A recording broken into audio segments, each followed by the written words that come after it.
Go. So, yung bones of the upper jaw and palate, una ay yung sa premaxilla ay ito.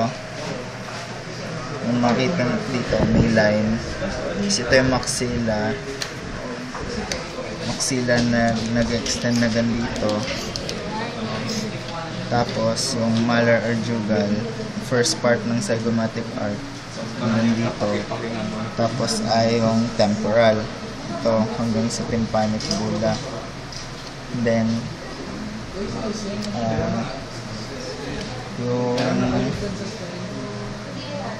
yung frontal process ng premaxilla ay itong naka-point dorsally. Tapos, yung palatine process ay itong nasa harapan.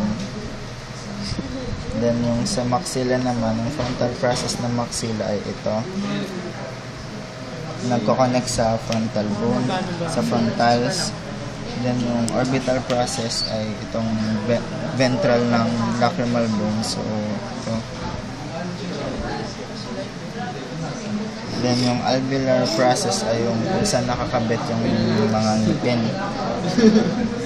Then, yung zygomatic process ay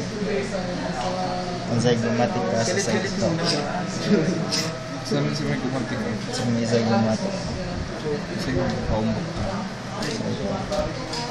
So, ito yung orbital, tapos ito yung zygomatic.